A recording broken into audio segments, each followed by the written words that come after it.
जलन। ममता बहुत ही सीधी और प्यारी लड़की थी, वहीं सुनील एक सरल और आगे बढ़ने की सोच रखने वाला लड़का। सुनील, बेटा सुनील कहाँ है? अरे जरा एक गिलास पानी तो दे दो। हाँ माँ, अभी आया। क्या माँ, पानी तेरे सर के पास ही तो रखा है, क्या हो गया है? तबीयत खराब है क्या? अरे नहीं नहीं, वो उठने का मन ही नहीं कर रहा था तो देखा ही नहीं। वैसे क्या कर रहा है? यहाँ बैठना मेरे पास। माँ पढ़ रहा था। वो कहना नौकरी में तो वक्त नहीं मिलता, अब ऑफिस से घर आकर ही तो वक्त मिलता है। अच्छा अच्छा ठीक है, पढ़ ले जा बेटा। सुनील पढ़ लिख कर और आगे बढ़ना चाहता था, लेकिन माँ की तबीयत खराब देखकर सोचता है कि शादी ही कर ले। कब तक माँ का ख्याल वो अकेले रख पाएगा? तो एक दिन, माँ ये ममता है, मैंने इससे शादी कर ली है। तुम्हारी तबीयत भी ठीक नहीं रहती तो मैंने सोचा शादी कर लेता हूँ। घर संभालने वाली और तुम्हें संभालने वाली कोई आ जाएगी तो अच्छा रहेगा। माँ अचानक से सामने बहू देखकर हैरान रह जाती है। बेटा ये क्या बात होती है? न बैंड, न बाजा, न दहेज, न शगुन, ऐसे कैसे बहू आ गई?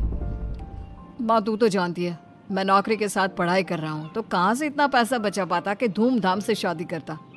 वैसे भी माँ लोग तो आकर खाकर निकल जाएंगे, इसलिए बस वैसे ही। माँ जी, मैं आपका ख्याल रखूंगी। वैसे भी ये आगे की पढ़ाई कर रहे हैं, अच्छा कुछ कर गए तो सबके दिन फिर से अच्छे आ जाएंगे। सास को ममता की बात ठीक तो लगती है, लेकिन मन में कहीं ना कहीं लगता है कि कहीं बहू बेटे को लेकर फुर्र ना हो जाए और फिर तो वो रह जाएगी अकेली।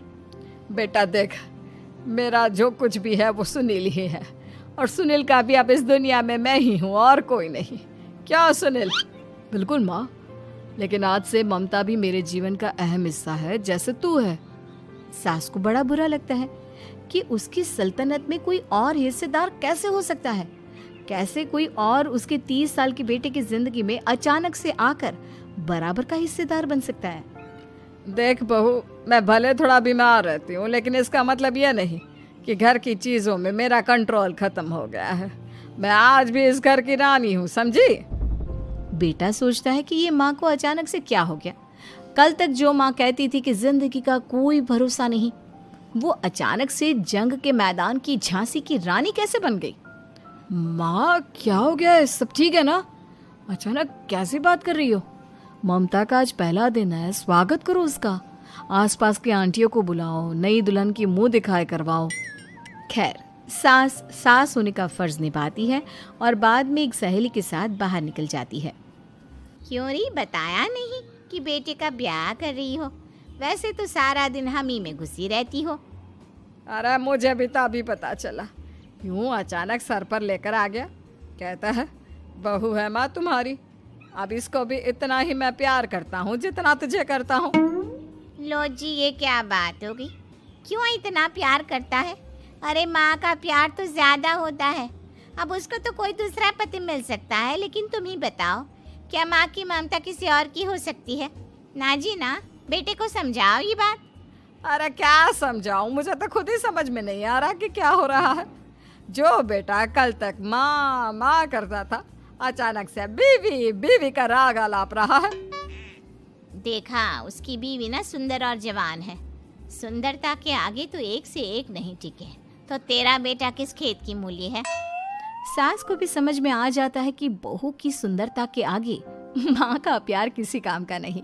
उधर बीवी, ए जी, अम्मा जी सहेलियों को छोड़ने गई थी, अभी तक आई नहीं, हम देख आए क्या?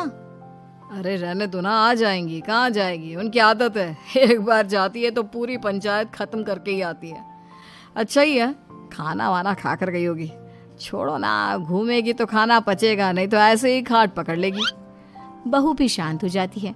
उधर सास सोचती है कि आज थोड़ा देर से ही घर जाती हूँ, जब बेटा परेशान होकर ढूंढेगा तब मजा आएगा। बीवी को खुद ही पता चल जाएगा कि माँ के आगे उसकी दाल नहीं गलेगी।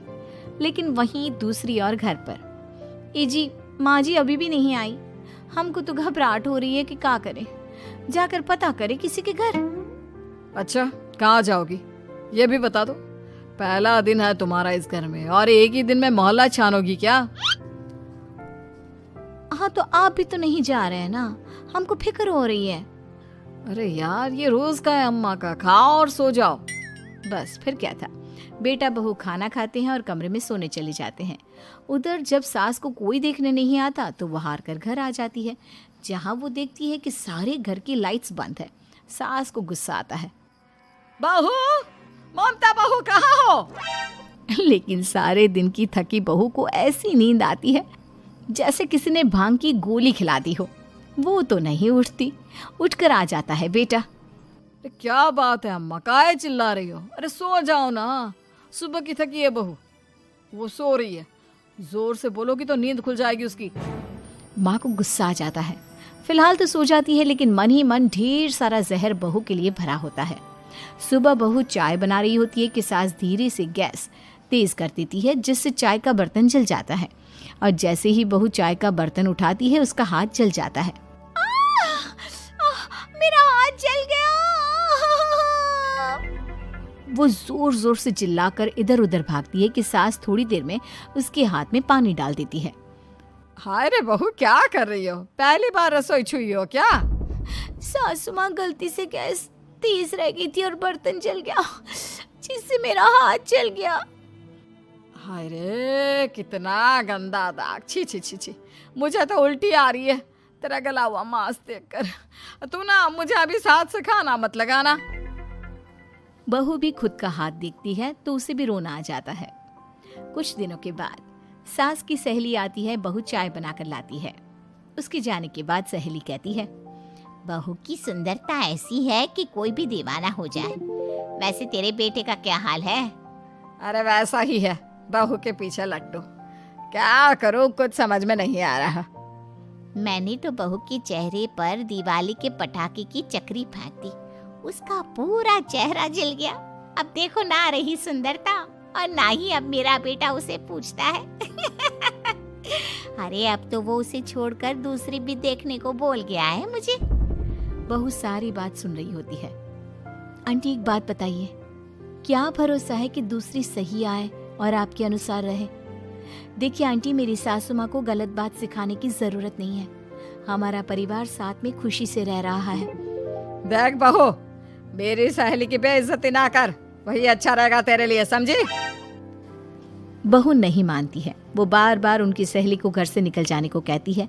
तभी सास की सहेली पास के चूल्हे से लकड़ी लाकर बहू के चेहरे पर लगा देती है।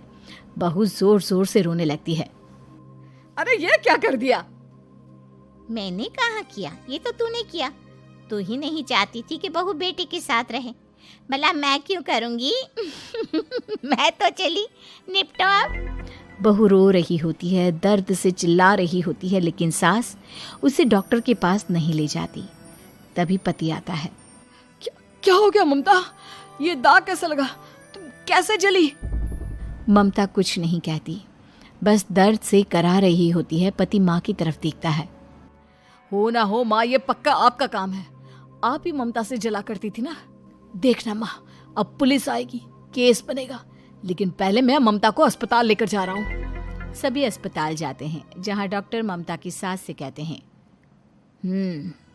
आपने तो नहीं जलाया ना बहू को?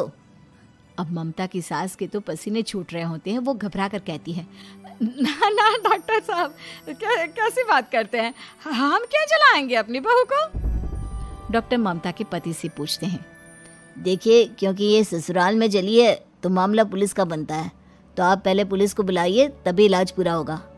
सास डर जाती है कि अब तो बच्ची जिंदगी जेल में ही रहना होगा। रहने दीजिए ना, पुलिस को क्यों बुलाना? सारी हंसी खत्म हो जाएगी जब पुलिस के डंडे पड़ेंगे। बहू को जलाना भले ही बहुत आसान हो, लेकिन उसके बाद सारी जिंदगी जेल की हवा खाना। सास डर जाती है। पुलिस आती है। पास लेटी दर्द से करा रही ममता स्टेटमेंट देती है। तो क्या हुआ था? कैसे जली आप? ममता पास खड़ी सास को देखती है। बेटी बताओ, कैसे जल गई तुम? ओए, काका का किरण वाली शाहरुख, चुप, बिल्कुल चुप। सास चुप। सभी इंतजार करते हैं कि ममता क्या बोलेगी। जी, मैं खाना बना रही थी, लकड़ी उड़कर मेरे ऊपर गिर गई और मैं जल गई। सास बहू की बात सुनकर रोने लगती है। देखा माँ, कितनी समझदार है ममता। ये चाहती तो, हाँ बेटा, ये चाहती तो मैं आज जेल में होती। मुझे माफ कर दे। मैं आगे से अभी कभी ऐसा नहीं करूंगी। बहू के साथ मिलकर रहूंगी। मुझे माफ कर दे।